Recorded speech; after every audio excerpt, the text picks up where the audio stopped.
छह देवताओं तथा असुरों द्वारा संधि की घोषणा इस अध्याय में बताया गया है कि जब देवताओं ने भगवान की स्तुति की तो वे उनके समक्ष किस प्रकार प्रकट हुए। भगवान की सलाह के अनुसार देवताओं ने समुद्र मंथन से अमृत प्राप्ति के लिए असुरों के साथ संधि कर ली।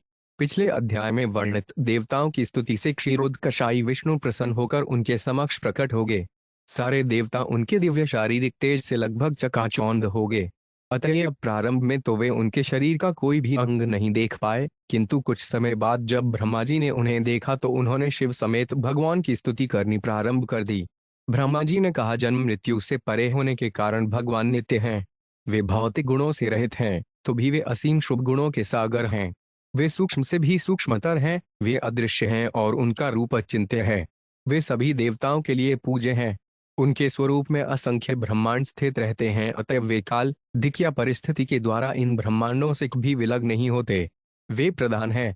यद्यपि वे भौतिक सृष्टि के आदि, मध्य तथा अंत हैं, लेकिन मायावादी दार्शनिकों द्वारा कल्पित सर्वेश्वरवाद में कोई दम नहीं है। भगवान अपने अधीन बहिरंगा शक्ति के द्वारा समस्त भौतिक जगत को नियंत्रित करते हैं। वे अपनी अचिंत्य दिव्य स्थिति के कारण भौतिक शक्ति के सदैव स्वामी बने रहते हैं। भगवान अपने नाना रूपों में इस भौतिक जगत में भी सदैव विद्यमान रहते हैं, किंतु भौतिक गुण उन्हें छू भी नहीं पाते। भगवद गीता में दिए गए उपदेशों के द्वारा ही उनकी स्थिति समझी जा सकती है। जैसा कि भगवद गीता 10.10 में कहा गया है, दद्मि बुद्धियोत्तया। बुद्धि योग का अर्थ है भक्ति योग। केवल भक्ति योग की विधि से परमेश्वर को समझा जा सकता है। जब शिव जी तथा ब्रह्मा जी ने भगवान की स्तुति की तो भगवान प्रसन्न हो गए। अतः उन्होंने सारे देवताओं को उचित आदेश दिया। भगवान अजित ने देवताओं को सलाह दी कि वे असुरों के समक्ष शांति प्रस्ताव रखें, जिससे संधि हो जाने पर देवता तथा असुरगण क्षीर सागर का मंथन कर सकें। इसके लिए सबसे बड़े वासुकी सर्प को रसी और मंदराचल पर्वत को मथानी बनाया जाए। इस मंथन से विष भी उत्पन्न होगा, किंतु उसे शिव जी ग्रहण कर लेंगे, अतएव भय की कोई आवश्यकता नहीं है। इस मंथन से अनेक आकर्षक वस्तुएं उत्पन्न होंगी, किंतु भगवान ने देवताओं को सावधान कर दिया कि वे ऐसी वस्तुओं से मोहित न हों और यदि कोई उपद्रव हो तो भी देवता क्रुद्ध न हों। देवताओं को ऐसी सलाह देकर भगवान उस स्थान से अंतर्धान हो गए। भगवान के आदेशानुसार देवताओं ने असुरों के राजा महाराज बलि से संधि कर ली। तब देवता तथा असुर दोनों ही मंदर पर्वत को अपने साथ लेकर समुद्र की ओर चल पड़े। इस पर्वत की गुरुता के कारण देवता तथा असुर दोनों ही थक गए और कुछ तो वास्तव में मर गए। तब भगवान विष्णु अपने वाहन गरुड़ की पीठ पर बैठकर वहां प्रकट हुए और उन्होंने अपनी कृपा से इन देवताओं और असुरों को पुनः जीवित कर दिया। तब भगवान ने उस पर्वत को अपने एक हाथ से उठाकर गरुड़ की पीठ पर रख दिया और उस पर्वत पर बैठकर उस स्थान पर गए जहां मंथन होना था। गरुड़ ने उस पर्वत को समुद्र के मध्य में रख दिया और तब विष्णु ने गरुड़ को आदेश दिया कि वे वहां से चला जाए, क्योंकि उसके रहने पर वासुकी वहां नहीं आ सकता था। श्री शुकवाच एवं स्तुतः सूर्यगणैर्भगवान् हरिऋषिवर तेषामाविर्भूतराजन् सहस्राकोऽध्यद्योति। 1। श्री शुकदेव गोस्वामी ने कहा, हे राजा परीक्षित, देवताओं तथा ब्रह्मा जी द्वारा इस प्रकार स्तुतियों से पूजित भगवान हरि उन सब के समक्ष प्रकट हो गए। उनका शारीरिक तेज एक साथ हजारों सूर्यों के उदय होने के समान था। तेनैव सहसा सर्वे देवाः प्रतिहते क्षणा न पश्यन् क्वन्दिशः क्षणिमात्मानं चकुतो विभुम्। 2। भगवान के तेज से सारे देवताओं की इरिष्टि चौंधी आ गई। वे न तो आकाश, दिशाएं, पृथ्वी देख सके, न ही अपने आप को देख सके। अपने समक्ष उपस्थित भगवान को देखना तो दूर रहा। वीर्यो भगवान दष्टा सह शर्वेण तातनुम स्वच्छामर्कतश्यामा कंजगर्भारुणे क्षणाम तप्ताहिमावदातेन लसत्कौशेवासा। 3। प्रसन्नचारु स्वाण्णी सुमुखी सुंदर भ्रुवम महामणि किरीटेन केयुराभ्यां च भूषिताम। 4। करुणाभरण निर्भात कपोल श्रीमुखाम्बरुजाम काजलीक्लापफलहारनूपुरशोभिताम। 5।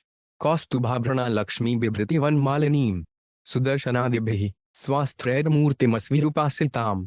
6। तुष्टावदेव प्रवर सशर्वः पुरुष परम सर्वाम्रगण्य साक् सर्वाण्रैर्वर्णे गते। 7। शिव जी सहित ब्रह्मा जी ने भगवान के निर्मल शारीरिक सौंदर्य को देखा, जिनका श्यामल शरीर मरकतमणि के समान है, जिनकी आंखें कमल के फूल के भीतरी भाग जैसी लाल लाल हैं, जो पिघले सोने जैसे पीले वस्त्र धारण किए हैं और जिनका समूचा शरीर आकर्षक ढंग से सजित है। उन्होंने उनके सुंदर मुस्काते कमल जैसे मुखमंडल को देखा, जिसके ऊपर बहुमूल्य रत्नों से जड़ित मुकुट था। भगवान की भौहें आकर्षक हैं और उनकी गालों पर कान के कुंडल शोभित रहते हैं। ब्रह्म जी तथा शिव जी ने भगवान की कमर में पेटी, उनकी बाहों में बाजूबंद, वक्ष स्थल पर हार और पांवों में पायल देखे। भगवान फूल की मालाओं से अलंकृत थे, उनकी गर्दन में कौस्तुभ मणि अलंकृत थी और उनके साथ लक्ष्मी जी थी तथा वे चक्र, गदा इत्यादि निजी आयुध लिए हुए थे। जब ब्रह्मा जी ने शिव जी तथा अन्य देवताओं के साथ भगवान के स्वरूप को इस तरह देखा तो सबने भूमि पर गिरकर उन्हें प्रणाम किया। श्री क्रमवाच जात जन्मस्थिति संयमाय गुणाय निर्वाण सुखारुणवाय अनोरणिप्नेन परिगण्य थापने महानुभावाय नमो नमस्ते। 8। ब्रह्मा जी ने कहा, यद्यपि आप अजन्मा हैं, किंतु अवतार के रूप में आपका प्राकट्य तथा अंतर्धान सदैव चलता रहता है। आप सदैव भौतिक गुणों से मुक्त रहते हैं और सागर के समान दिव्य आनंद के आश्रय हैं। अपने दिव्य स्वरूप में नित्य रहते हुए आप अत्यंत सूक्ष्म से भी सूक्ष्म हैं। अतएव हम आपको, जिनका अस्तित्व अचिंत्य है, सादर नमस्कार करते हैं। तात्पर्य गीता 4.6 में भगवान कहते हैं, अजोपि सन व्ययात्माधुतानमीश्चरोडापि सन प्रकृति सवाम दिष्ठाय संभवास्यात्यपाया। यद्यपि मैं अजन्मा हूँ और मेरा दिव्य शरीर कभी नष्ट नहीं होता, यद्यपि मैं सारे सचेतन जीवों का स्वामी हूँ, फिर भी मैं प्रत्येक युग में अपने मूल दिव्य रूप में प्रकट होता हूँ। भगवद्गीता के निम्नलिखित श्लोक 4.7 में भगवान कहते हैं, यदा यदा हि धर्मस्य ग्लानिर्भवति भारत अभ्युत्थान मद्धर्मस्य तदात्मानं सृजाम्यहम्। जब जब धर्म का पतन होता है और अधर्म का प्राधान्य हो जाता है, तब तब हे भारत, मैं स्वयं अवतरित होता हूँ। इस तरह यद्यपि भगवान अजन्मा है, किंतु कृष्ण तथा राम जैसे अवतारों के विविध रूपों में प्रकट होते रहते हैं। क्योंकि उनके अवतार नित्य हैं, अतएव इन अवतारों द्वारा संपन्न किए गए कार्यकलाप भी नित्य होते हैं। भगवान का प्राकट्य इसलिए नहीं होता कि सामान्य जीवों को तरह उन्हें कर्म के द्वारा बाध्य होकर विशेष शरीर धारण करना होता है। यह समझना होगा कि भगवान का शरीर तथा उनके कार्यकलाप दिव्य हैं, क्योंकि वे भौतिक प्रकृति के गुणों के कल्मश से मुक्त होते हैं। ये लीलाएं भगवान के लिए दिव्य आनंद हैं। अप्रगण्य सामने शब्द अत्यंत महत्वपूर्ण है। भगवान द्वारा विभिन्न अवतारों में प्रकट होने की कोई सीमा नहीं है। ये सारे अवतार सच्चिदानंद स्वरूप होते हैं। रूपत्वे तत्पुरुष भेजवान श्रेयोत्थदिभ्यवैदिकतांत्रकेन योगेन धातः सहनस्मि लोकान पश्याम्यमुक्मिनुः विश्वमूर्तो न। हे पुरुष श्रेष्ठ, हे परम नियंता, जो लोग सचमुच परम सौभाग्य की कामना करते हैं, वे वैदिक तंत्रों के अनुसार आपके इसी रूप की पूजा करते हैं। हे प्रभु, हम आप में तीनों लोकों को देख सकते हैं। तात्पर्य वैदिक मंत्रों का कथन है, यस्मिन् विद्यते सर्वमेवं विज्ञातं भवति। जब भक्त अपने ध्यान में भगवान का दर्शन करता है या जब वे उनका साक्षात दर्शन करता है, तब वे इस ब्रह्मांड के भीतर की प्रत्येक वस्तु से अवगत हो जाता है। निसंदेह उसके लिए कुछ भी अज्ञात नहीं रहता। इस भौतिक जगत की प्रत्येक वस्तु उस भक्त को पूरी तरह प्रकट हो जाती है जिसने भगवान के दर्शन कर लिए हैं। अतएव भगवद गीता का 4.34 उपदेश है, वद विद्धि प्रणिपातेन परिप्रश्नेन सेव्या उपदेक्ष्यन्ति ते ज्ञान ज्ञानिनस्तत्तदृशिन। विनीत होकर गुरुवार के पास जाकर सत्य जानने का प्रयत्न करो, उनसे विनीत होकर प्रश्न पूछो और उनकी सेवा करो। स्वरूप सिद्ध व्यक्ति तुम्हें ज्ञान प्रदान कर सकता है, क्योंकि उसने सत्य के दर्शन किए हैं। ब्रह्मा जी ऐसे ही स्वरूप सिद्ध महात्मा हैं। स्वयं धुनरेड शंभु कुमार है कपिलो मनु। अतएव मनुष्य को चाहिए कि ब्रह्मा से चली आने वाली शिष्य परंपरा को स्वीकार करें, तभी वह भगवान को पूरी तरह समझ सकेगा। यहाँ पर विश्वयूतो शब्द संकेत करता है कि भगवान के स्वरूप में प्रत्येक वस्तु स्थित है। जो उनको पूजा करने में समर्थ है, वे प्रत्येक वस्तु को उनमें और प्रत्येक वस्तु में उनको देख सकता है। त्वयग आसी त्वयि मध्यासी तु त्वयंत आसीदिदमात्मतत् जे त्वमदिरंत जगतो 5 मध्य घटस्मृत स्नेव पर परस्मात्। 10 सदैव पूर्ण स्वतंत्र रहने वाले मेरे प्रभु, यह सारा दृश्य जगत आपसे उत्पन्न होता है, आप पर टिका रहता है और आप में तल्लीन हो जाता है। आप ही प्रत्येक वस्तु के आदि, मध्य तथा अंत हैं। जिस तरह पृथ्वी मिट्टी के पात्र का कारण है, वह उस पात्र को आधार प्रदान करती है और जब पात्र टूट जाता है तो अंततः उसे अपने में मिला लेती है। त्वं मायात्मा श्रेया स्वयं निर्माय विश्व तदनुप्रविष्ट पश्यन्ति युक्ता मनसा मनीषणो गुणविवायिन्प्य गुणन विपश्चित्तः। 11 हे परब्रह्म, आप अपने में स्वतंत्र हैं और दूसरों से सहायता नहीं लेते। आप अपनी शक्ति से इस दृश्य जगत का सृजन करके इसमें प्रवेश कर जाते हैं। जो लोग कृष्ण भावनामृत में बढ़े चढ़े हैं, जो प्रामाणिक शास्त्रों से भली भांति परिचित हैं और जो भक्ति योग के अभ्यास से सारे भौतिक कल्मश से शुद्ध हो जाते हैं, वे यह शुद्ध मन से देख सकते हैं कि आप भौतिक गुणों के रूपांतरों के भीतर रहते हुए भी इन गुणों से अछूते रहते हैं। तात्पर्य: भगवद गीता 9.10 में भगवान कहते हैं, मयाध्यक्षेन प्रकृति सुयते सचराचरम हेतुना नेन कौन्तेय जयद्विप्रिवर्ते। हे कुंती पुत्र, यह प्रकृति मेरे निर्देश में कार्य करती है और सारे चर तथा अचर प्राणियों को उत्पन्न करती है। इसके आदेश से यह जगत बारंबार उत्पन्न और विनष्ट होता है। भौतिक शक्ति समग्र दृश्य जगत का सूजन, पालन तथा संहार उन भगवान के आदेशों से करती है जो इस ब्रह्मांड में गर्भोत्कर्षाई विष्णु के रूप में प्रवेश करते हैं, किंतु भौतिक गुणों से अछूते रहते हैं। भगवद गीता में भगवान माया अर्थात बहिरंगा शक्ति को जो यह भौतिक जगत उत्पन्न करती है मम माया कहते हैं, क्योंकि यह शक्ति भगवान के पूर्ण नियंत्रण में कार्य करती है। इन तथ्यों की अनुभूति उन्हीं व्यक्तियों को हो सकती है जो वैदिक ज्ञान में पटु हैं और कृष्ण भावनामृत में बढ़े चढ़े हैं। अधाग्निमेधस्य अमृतम च गोशभुव्यन्नमं बुद्धियम्ने च वृत्तिम यो गैर्मनुष्या अध्ययन्ति हित्वा गुणेश बुद्धया कवयो वदन्ति। 12। जिस प्रकार काठ से अग्नि, गाय के थन से दूध, भूमि से अन्न तथा जल और औद्योगिक उद्यम से जीविका के लिए समृद्धि प्राप्त की जा सकती है, उसी तरह इस भौतिक जगत में मनुष्य भक्ति योग के अभ्यास द्वारा आपकी कृपा प्राप्त कर सकता है या बुद्धि से आपके पास पहुंच सकता है। जो पुण्यात्मा हैं, वे इसकी पुष्टि करते हैं। तात्पर्य: यद्यपि भगवान निर्गुण हैं और इस भौतिक जगत के भीतर नहीं पाए जाते, तथापि सारा भौतिक जगत उनसे व्याप्त है, जैसा कि भगवद गीता में कहा गया है, मया तत्मेदं सर्वम। यह भौतिक जगत भगवान को भौतिक शक्ति के प्रसार के अतिरिक्त कुछ नहीं है और सारा जगत उन्हीं पर टिका है। मत स्थाने सर्वभूतानि। फिर भी भगवान को यहाँ पर नहीं पाया जा सकता, न चाहते श्रीवस्थित, किंतु भक्ति योग के अभ्यास द्वारा भक्त भगवान का दर्शन कर सकता है। सामान्यतः कोई व्यक्ति तब तक भक्ति योग का अभ्यास प्रारंभ नहीं करता जब तक उसने पूर्व जन्म में इसका अभ्यास न किया हो। इसके अतिरिक्त गुरुवार तथा कृष्ण की कृपा से ही भक्ति योग शुरू किया जा सकता है। गुरु कृष्ण प्रसादे पाए भक्तिल्वा बीज। भक्ति योग का बीज गुरुवार तथा भगवान कृष्ण की कृपा से प्राप्य है। केवल भक्ति योग के अभ्यास से ही भगवान की कृपा प्राप्त की जा सकती है और उनका प्रेमाजन आच्छादित भक्ति आव 2 इलोका चनेकन साक्षात्कार किया जा सकता है। छठ विलोचनेन संत सदैव हृदयेषु विलोक्यन्ति। भगवान को कर्म, ज्ञान या योग जैसी अन्य विधियों से नहीं देखा जा सकता। मनुष्य भक्ति योग का अनुशीलन गुरुवार के निर्देशन में कर सकता है। श्रवण कीर्तन विष्णु स्मरण पाद सेवनम। तब भक्त भगवान को इस जगत में भी देख सकता है, यद्यपि वे अदृश्य रहते हैं। इसकी पुष्टि भगवद गीता में भक्त्या मां भिजानात्यवान्यश्चास्मि तत्वत् तथा श्रीमद् भागवत में भक्त्या में क्या ग्राहम हुई है। इस प्रकार भक्ति के द्वारा भगवान की अनुकंपा प्राप्त की जा सकती है, यद्यपि भक्तों को बेन तो दिखते हैं, नहीं उनकी समझ में आते हैं। इस श्लोक में भक्ति योग के अनुशीलन की तुलना कई भौतिक कार्यकलापों से की गई है। काष्ठ को रगड़ने से अग्नि प्राप्त हो सकती है, धरती को खोदने से अन्न तथा जल मिल सकता है और गाय के थन को दुहने से अमृत तुल्य दूध प्राप्त हो सकता है। दूध को तुलना अमृत से की गई है, जिसे पीकर अमर बना जा सकता है। हाँ, केवल दूध पीने से कोई अमर नहीं हो जाता, किंतु दूध आयु की अवधि को बढ़ा सकता है। आधुनिक सभ्यता में लोग दूध को महत्वपूर्ण नहीं मानते, अतएव वेदी अजीवी नहीं होते। यद्यपि इस युग में लोग 100 वर्षों तक जीवित रह सकते हैं, किंतु अधिक मात्रा में दूध न पीने के कारण उनको आयु घट जाती है। यह कलयुग का लक्षण है। कलयुग में लोग दूध पीने की अपेक्षा पशु का वध करके उसका मांस खाना अधिक अच्छा मानते हैं। भगवद गीता में दिए गए उपदेशों में भगवान गोरक्षा का उपदेश देते हैं। गायों की सुरक्षा करनी चाहिए, उनसे दूध प्राप्त करना चाहिए और इस दूध के विविध पकवान बनाने चाहिए।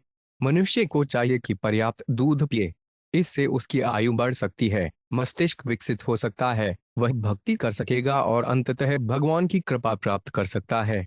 जिस प्रकार अन्न तथा जल प्राप्त करने के लिए धरती को खोदना आवश्यक है, उसी प्रकार गायों को सुरक्षा प्रदान करना और उनके थनों से अमृत तुल्य दूध प्राप्त करना आवश्यक है। इस युग के लोग सुखी जीवन के लिए औद्योगिक उद्यमों में प्रवृत्ति रखते हैं, किंतु वे उस भक्ति को करने से इनकार करते हैं जिससे उन्हें भगवधाम वापस जाकर जीवन का अंतिम लक्ष्य प्राप्त हो सकता है। दुर्भाग्यवश जैसा कि कहा गया है, न ते के दो स्वार्थ गर्ति ही विष्णु दुशाशा ये बहुस्थमानीन है। आध्यात्मिक ज्ञान से विहीन लोग यह नहीं जानते कि जीवन का अंतिम लक्ष्य भगवधाम को वापस जाना है। जीवन के इस उद्देश्य को भुलाकर वे निराशा तथा हताशा में कठोर श्रम करते रहते हैं। मुघाशा मोघ कर्माणो मोघ ज्ञाना विचेतस। तथा कथित वैश्य लोग, उद्योगपति या व्यापारी बड़े बड़े औद्योगिक उद्यमों में लगे हैं, किंतु वे अन्न तथा दूध में कोई रुचि नहीं रखते। किंतु जैसा कि यहाँ पर संकेत किया गया है, मरुस्थल में भी धरती खोद कर जल प्राप्त करके अन्न उत्पन्न किया जा सकता है। जब हम अन्न तथा तरकारी उत्पन्न करते हैं तो गायों को संरक्षण प्राप्त हो सकता है और इन गायों से प्रचुर दूध मिल सकता है। पर्याप्त दूध मिलने से तथा इसे अन्न और तरकारी के साथ मिलाकर हम सैकड़ों अमृतमय व्यंजन तैयार कर सकते हैं। हम इन व्यंजनों को खा सकते हैं और औद्योगिक उद्यमों से तथा बेकारी से बच सकते हैं। कृषि तथा गोरक्षा निष्पाप होने के साधन हैं और इनसे भक्ति के प्रति आकृष्ट हुआ जा सकता है। जो लोग पापी हैं वे भक्ति के प्रति अनुरक्त नहीं होते। जैसा कि भगवद गीता 7.28 में कहा गया है, ये शत्वंतगत पाए जनान अपुण्य कर्मणाय ते द्वंद मोह निर्मुक्ता भजन्ते या हरकता। जिन लोगों ने पूर्व जन्मों में तथा इस जन्म में पुण्य कार्य किए हैं, जिनके पाप समूल नष्ट हो चुके हैं तथा जो मोह के द्वंद से मुक्त हैं, वे संकल्प पूर्वक मेरी सेवा में प्रवृत्त होते हैं। इस कलयुग में अधिकांश लोग पापी, अल्पायु, अभागे तथा विशुद्ध हैं। मंदा सुमनंदमत्य मंद भाग्या हम उपदुता, उनके लिए चैतन्य महाप्रभु ने सलाह दी है, हरे नाम हरेन्मेव केवलम, कला नास्तेव नास्तेव नास्तेव गतिरण्यथा। इस कलह तथा कपट के युग में उद्धार का एकमात्र साधन भगवान के पवित्र नाम का जप है। इसका कोई अन्य रास्ता नहीं है, कोई अन्य रास्ता नहीं है, कोई अन्य रास्ता नहीं है। तत्वाभयनाथ समुजिहान सरोजना भाते चिरेश सितार्थम इरिष्ठा गता निवृत्त मध्य सर्वे गजा दवार्ता इब्गाजुमंब। 13। जंगल की अग्नि से पीड़ित हाथी गंगा जल प्राप्त होने पर अत्यंत प्रसन्न होते हैं। इसी प्रकार हे प्रभु, कमलनाभ प्रभु, चूंकि आप हमारे समक्ष अब प्रकट हुए हैं अतएव हम दिव्य सुख का अनुभव कर रहे हैं। हमें आपके दर्शन की दीर्घ काल से आकांक्षा थी, अतएव आपका दर्शन पाकर हमने अपने जीवन के चरम लक्ष्य को पा लिया है। तात्पर्य: भगवत भक्त भगवान का साक्षात दर्शन पाने के लिए सदैव अत्यंत उत्सुक रहते हैं, किंतु वे कभी यह मांग पेश नहीं करते कि भगवान उनके समक्ष आए, क्योंकि भक्त ऐसी मांग को भक्ति के विरुद्ध मानता है। श्री चैतन्य महाप्रभु ने शिक्षाष्टक में यही पाठ पढ़ाया है, अदर्शनान महता करोतु वा। भक्त भगवान का साक्षात्कार करने के लिए सदैव उत्सुक रहता है, किंतु यदि जन्म जन्मांतर तक भगवान के दर्शन न होने से उसका हृदय टूट भी जाए तो भी वे भगवान से प्रकट होने की मांग कभी नहीं करेगा। यह शुद्ध भक्ति का लक्षण है। अतएव इस श्लोक में अतिनिरैप्सितर्थक शब्द आया है, जिसका अर्थ है कि भक्त भगवान का दर्शन पाने के लिए दीर्घ समय से आकांक्षा करता रहता है। यदि भगवान स्वेच्छा से भक्त के समक्ष प्रकट होते हैं तो वे अत्यंत सुख का अनुभव करता है, जिस प्रकार ध्रुव महाराज ने भगवान का प्रत्यक्ष दर्शन पाने पर किया था। जब ध्रुव महाराज ने भगवान को देखा तो उन्हें कोई वर मांगने की इच्छा नहीं हुई। वे भगवान को देखकर ही इतने तुष्ट हो गए थे कि उन्होंने भगवान से कोई वर मांगना नहीं चाहा। स्वाइन कृतार्थो 5 पिबरम न याक्षे। शुद्ध भक्त चाहे भगवान का दर्शन कर सके या नहीं, वे सदैव इस आशा से भगवान की सेवा भक्ति करता है कि कभी न कभी वे उस पर प्रसन्न होकर प्रकट होंगे, जिससे उसे उनका साक्षात दर्शन हो सकेगा। सत्वन विधत्स्वाखिलोत्पालाम बयान्यदर्थास्तव पादमूलम समागतास्ते बहिरंतरात्मन की वाण्या विज्ञाप्यम शेष साक्षिण। 14। है भगवान, हम विविध देवता इस ब्रह्मांड के निर्देशक आपके चरण कमलों के निकट आए हैं। जिस प्रयोजन से हम आए हैं कृपया उसे पूरा करें। आप भीतर तथा बाहर से हर वस्तु के साक्षी हैं। आपसे कुछ भी अज्ञात नहीं है, अतएव आपको किसी बात के लिए पुनः सूचित करना व्यर्थ है। तात्पर्य: जैसा कि भगवद गीता 13.3 में कहा गया है, क्षेत्र चापी मां विधि सर्वक्षेत्रेष्ठ भारत। जीवात्माएं अपने अपने शरीर की स्वामी हैं, किंतु भगवान सभी शरीरों के स्वामी हैं। चूंकि वे हर एक के शरीर के साक्षी हैं, अतएव उनसे कुछ भी छिपा नहीं है। वे जानते हैं कि हमें क्या चाहिए, अतएव हमारा कर्तव्य है कि गुरुवार के निर्देशन में निष्ठापूर्वक भक्ति करें। भक्ति करने के लिए हमें जो भी चाहिए उसकी पूर्ति कृपा पूर्वक कृष्ण करेंगे।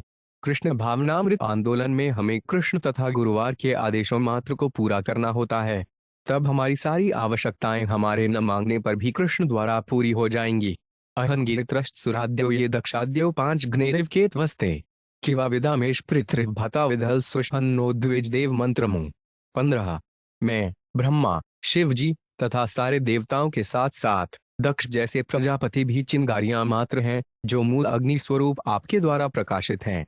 चूंकि हम आपके कर्ण हैं अतएव हम अपनी कुशलता के विषय में समझ ही कह सकते हैं।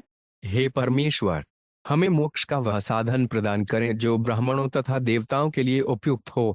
तात्पर्य: इस श्लोक में द्विज देव मंत्रम शब्द अत्यंत महत्वपूर्ण है।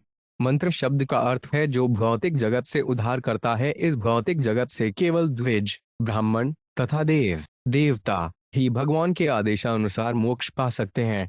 भगवान जो कुछ भी बोलते हैं वह मंत्र है और बद्ध जीवों को मानवलिक चिंतन से उद्धार कराने के लिए पर्याप्त है। सारे बद्ध जीव जीवन संघर्ष में लगे हुए हैं। मन है शशानीड्यानि प्रकृति स्थाने कर्षति। इस संघर्ष से मोक्ष सर्वोच्च लाभ है, किंतु भगवान से मंत्र प्राप्त किए बिना मोक्ष असंभव है। आदि मंत्र गायत्री मंत्र है। अतएव संस्कार के बाद जब कोई व्यक्ति ब्राह्मण, द्विज बनने के योग्य हो जाता है तो उसे गायत्री मंत्र प्रदान किया जाता है। मात्र गायत्री मंत्र के जप से मनुष्य मोक्ष पा सकता है, किंतु यह मंत्र केवल ब्राह्मणों तथा देवताओं के लिए ही उपयुक्त होता है। कलयुग में हम सभी अत्यंत कठिन स्थिति में हैं जिसमें ऐसे उचित मंत्र की आवश्यकता है जो हमें इस युग के संकटों से उबार सके। अतएव भगवान अपने चैतन्य अवतार में हमें हरे कृष्ण मंत्र प्रदान करते हैं। हरे नाम हरेन्मेव केवलम, कला नास्तेव नास्तेव नास्तेव गतिरण्यथा। इस कलह तथा कपट के युग में मोक्ष का एकमात्र साधन भगवान के पवित्र नाम का जप है। इसके अतिरिक्त कोई अन्य मार्ग नहीं है, कोई अन्य मार्ग नहीं है, कोई अन्य मार्ग नहीं है। पिक्षायटक में भगवान चैतन्य कहते हैं, पर विजयते श्री कृष्ण सडीर्वनम, श्री कृष्ण सडीर्तन की जय हो। हरे कृष्ण कृष्ण कृष्ण हरे हरे, हरे राम राम राम हरे हरे। यह महामंत्र स्वयं भगवान जपते हैं जिन्होंने हमें मोक्ष के लिए यह मंत्र प्रदान किया है। हम इस संसार के संकटों से उद्धार पाने का कोई साधन नहीं खोज सकते। यहाँ तो ब्रह्मा तथा शिव जी जैसे देवता एवं दक्ष जैसे प्रजापति भी उन परमेश्वर के समक्ष प्रकाशमान चिंगारी के तुल्य हैं जिनकी तुलना महान अग्नि से की जाती है। चिंगारियां तभी तक सुंदर लगती हैं जब तक वे अग्नि में रहती हैं। उसी प्रकार हमें भगवान के सानिध्य में रहकर सदैव भक्ति में लगना चाहिए, क्योंकि तभी सकेंगे कि हम सदा दीप्तिमान रह सकेंगे। जो ही हम भगवान की सेवा से नीचे गिर जाते हैं हमारा तेज तथा हमारी चमक तुरंत समाप्त हो जाएगी या कुछ काल के लिए रुक जाएगी। जब मूल अग्नि रूपी परमेश्वर की चिंगारी तुल्य हम सारे जीव इस जगत में बद्ध जीव की स्थिति में आ गिरते हैं तो हमें भगवान से उसी तरह मंत्र ग्रहण करना चाहिए जैसा कि श्री चैतन्य महाप्रभु द्वारा प्रदान किया जाता है।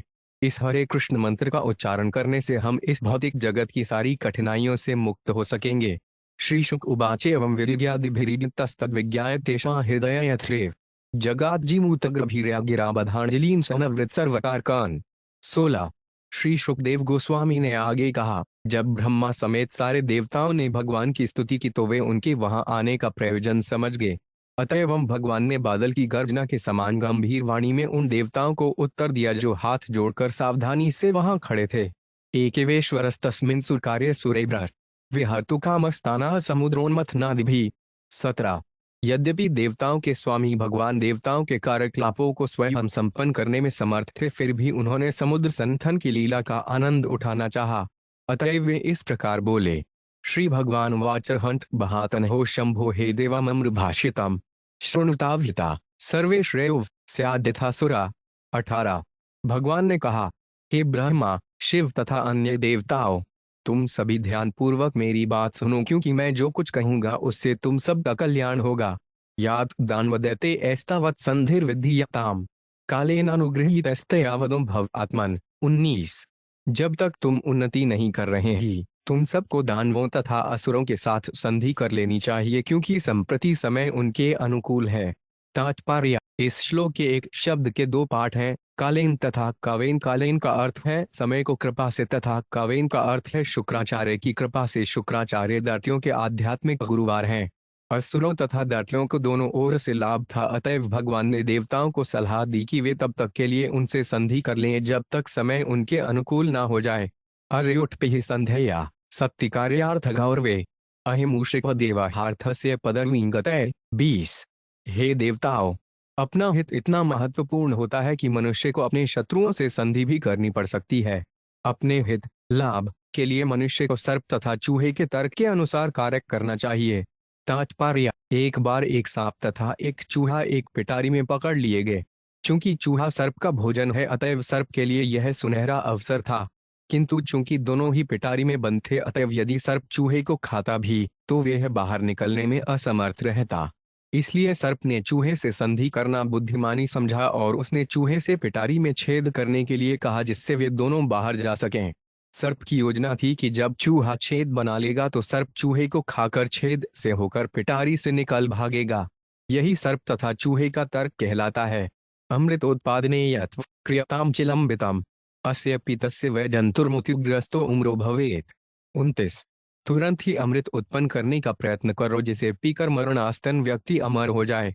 क्षिप व क्षीरोद सर्वा वीरोतुनल त्वश श्री मशधान मंदर कृत्वा नेत्र कृत्वा त्वा सुखिम। 22। सहायन मया देवा निर्मंथध्वम तंद्रिता क्लेश भाजो भविष्यन्ति दात्यायुयन फलग्रहा। 23। है देवताओं, क्षीर सागर में सभी प्रकार की वनस्पतियां, तृण, लताएं तथा औषधियां डाल दो।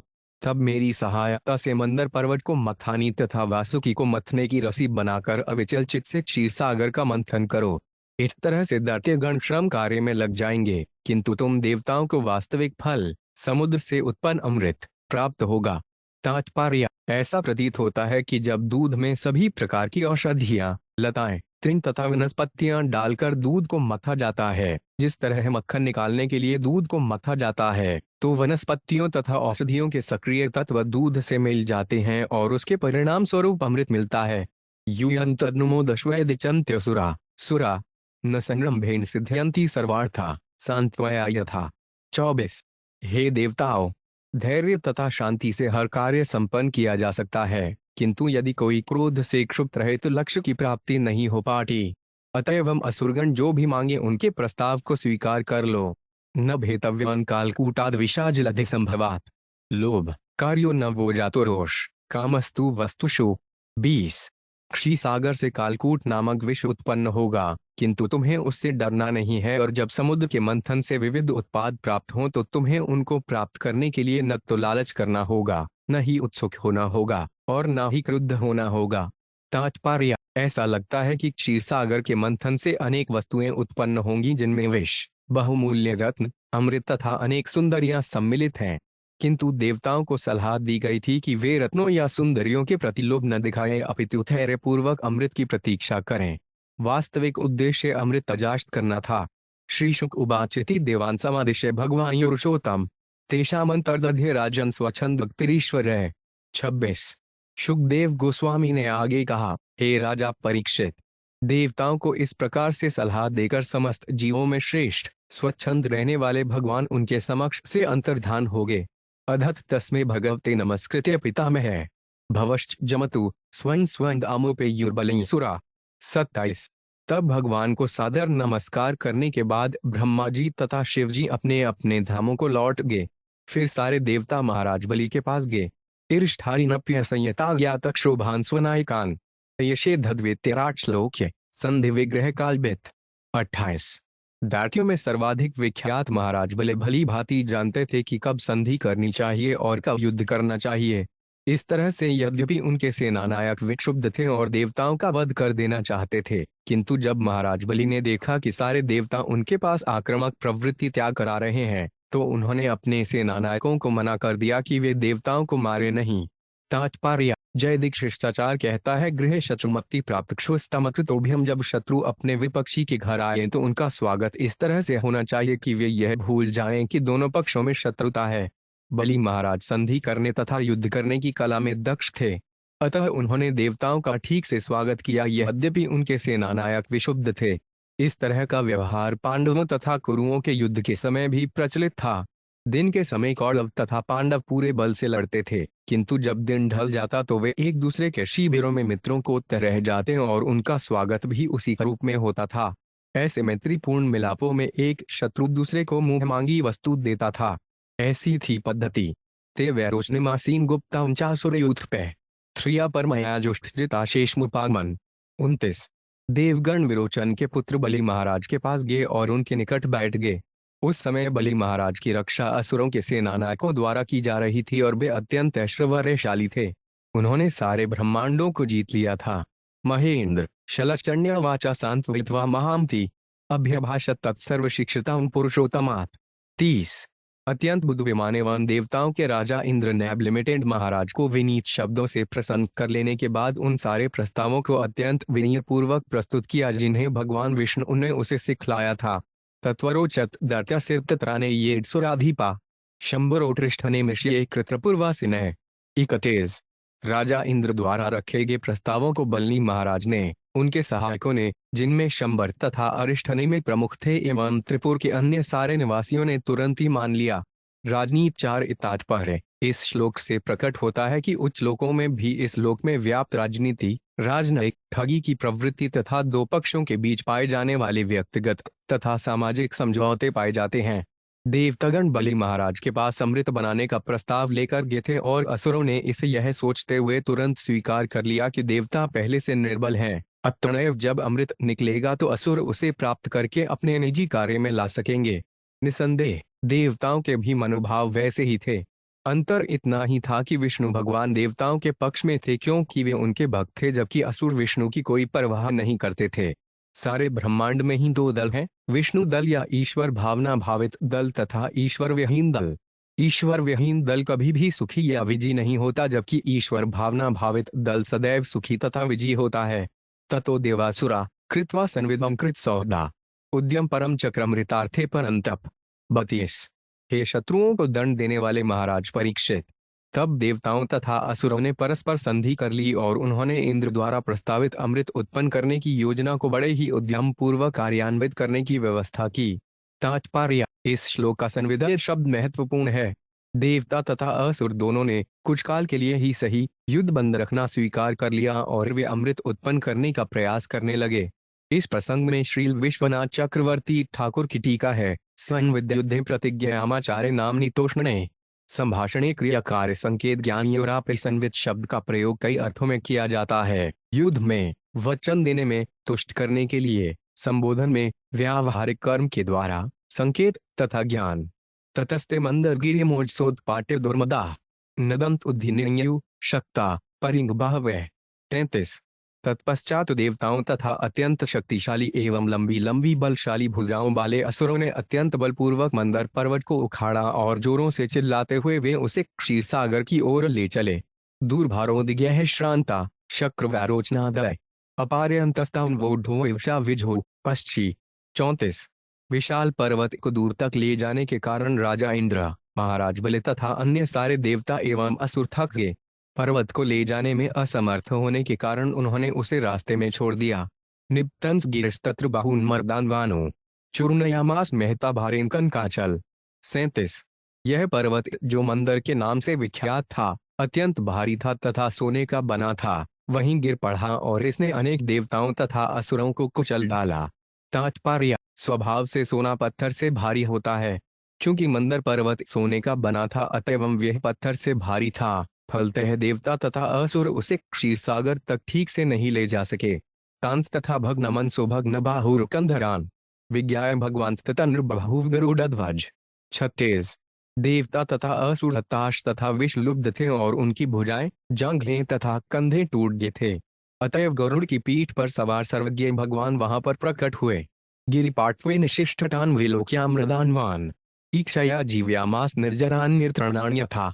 37 यह देखकर कि अधिकांश दानव तथा देवता पर्वत के गिरने से कुचले गए हैं, भगवान ने उन सब पर अपनी दृष्टि दौड़ाई और उन्हें जीवित कर दिया। इस प्रकार वे शौक से रहित हो गए और उनके शरीरों के घाव भी जाते रहे। गिरिचारोप्य गरुड़े हस्ते नकेन लीलया अछूह्य प्रयावबिद सुरासुरगणैर्वृत। 38 फिर भगवान ने पर्वत को अत्यंत सरलता पूर्वक एक हाथ से उठाकर गरुड़ की पीठ पर रख दिया। तब वे स्वयं गरुड़ पर सवार हुए और देवताओं तथा असुरों से घिरे हुए क्षीरसागर चले गए। तात्पर्य यहाँ पर सर्वोपरि भगवान के सर्वशक्तिमान होने का प्रमाण प्राप्त है। जीवों की 2 श्रेणियां हैं, असुर तथा देवता, किंतु भगवान इन दोनों के ऊपर हैं। असुरगण सृष्टि के अवसरवाद सिद्धांत में विश्वास करते हैं, किंतु देवता भगवान के हाथों से बनी सृष्टि पर विश्वास करते हैं।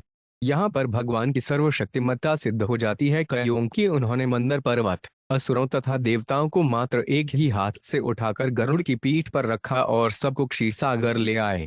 देवता तथा भक्त इस घटना को यह जानते हुए कि भगवान किसी भी वस्तु को चाहे वे कितनी भी भारी क्यों ना हो उठा सकते हैं तुरंत स्वीकार कर लेंगे, किंतु दानव इस घटना को सुनकर यही कहेंगे कि यह पौराणिक है। यद्यपि वे भी देवताओं के साथ भगवान द्वारा ले जाए गए थे, किंतु क्या सर्वशक्तिमान भगवान के लिए पर्वत उठाना कठिन है? चूंकि उन्होंने लाखों मंदर पर्वतों से युक्त असंख्य लोगों को तैरा रखा है, तो फिर वे उनमें से एक पर्वत को अपने हाथ से क्यों नहीं उठा सकते हैं? यह पौराणिक कथा नहीं है, अपितु विश्वास करने वालों तथा अश्रद्धालुओं में यही अंतर है कि देवता वैदिक साहित्य में वर्णित घटनाओं को सत्य के रूप में स्वीकार करते हैं, किंतु दानव केवल विवाद करते हैं और कहते हैं कि ये ऐतिहासिक घटनाएं मात्र पौराणिक कथाएं हैं। असुरगण यही व्याख्या करना श्रेष्ठ समझते हैं कि इस जगत की सारी घटनाएं अकस्मात से होती हैं, किंतु भक्तमन अथवा देवगण किसी भी घटना को अवसर्जनित नहीं मानते। प्रत्युत वे जानते हैं कि प्रत्येक घटना भगवान की योजना के अनुसार घटती है। देवों तथा दानवों के बीच यही अंतर है। अवरोश गिरी स्कंधात सुपारण पत आवर ययो जलांत उत्सुज्य हरिणा सविसर्जित। 39। तत्पश्चात पक्षी राज गरुड़ ने अपने कंधे से मंदर पर्वत को उतारा और वे उसे जल के निकट ले गए। तब भगवान ने उससे उस स्थान से चले जाने को कहा और वह चला गया। तात्पर्य: भगवान ने गरुड़ को उस स्थान से चले जाने का आदेश दिया क्योंकि सर्पराज वासुकी, जिसे मंथन के लिए रस्सी बनाया जाना था, गरुड़ की उपस्थिति में वहां नहीं जा सकता था। भगवान विष्णु का वाहन गरुड़ शाकाहारी नहीं है, वह बड़े बड़े सांप खा जाता है। वासुकी सर्पराज होने के कारण पक्षियों के नायक गरुड़ का सहज भोज्य होगा। अतएव भगवान विष्णु ने गरुड़ से चले जाने को कहा, जिससे मथानी के रूप में मंदर पर्वत से समुद्र का मंथन करने के लिए वासुकी को लाया जा सके। ये सब भगवान की अद्भुत व्यवस्थाएं हैं। देववशात कुछ भी नहीं घटित होता। पक्षी की पीठ पर मंदर पर्वत उठाना और उसे सही सही रखना किसी के लिए भी कठिन होगा, चाहे जे देव हो या असुर, किंतु भगवान के लिए कुछ भी करना संभव है, जैसा कि इस लीला से स्पष्ट है। भगवान को एक ही हाथ से पर्वत उठाने तथा उनके वाहन गरुड़ को सभी देवों और दानवों को ले जाने में भगवत कृपा से कोई कठिनाई नहीं हुई। भगवान योगेश्वर कहलाते हैं क्योंकि वे सर्वशक्तिमान हैं। यदि वे चाहें तो किसी भी वस्तु को रुई से भी हल्का तथा ब्रह्मांड से भी भारी बना सकते हैं। जो लोग भगवान की लीलाओं में विश्वास नहीं करते, वे यह नहीं बता सकते कि घटनाएं किस तरह घटित होती हैं। दाव या संयोग जैसे शब्दों का प्रयोग करके वे अविश्वसनीय विचारों की शरण लेते हैं। कुछ भी आकस्मिक नहीं है, सब भगवान द्वारा किया जाता है, जैसा कि स्वयं भगवान भगवद गीता में 9.10 पुष्टि करते हैं। मयाध्यक्षेन प्रकृति सुयते सचराचरम। संसार में जितनी भी क्रियाएं या प्रतिक्रियाएं होती हैं, वे भगवान की अध्यक्षता में होती हैं। लेकिन जब भगवान अद्भुत कार्य करते हैं तो असुरगण भगवान की शक्ति को नहीं समझते, अतः वे सोचते हैं कि वे आकस्मिक हैं। इस प्रकार श्रीमद् भागवत के 8वें स्कंद के अंतर्गत देवताओं तथा असुरों द्वारा संधि की घोषणा नामक 6ठे अध्याय के भक्ति वेदांत तात्पर्य पूर्ण हुए।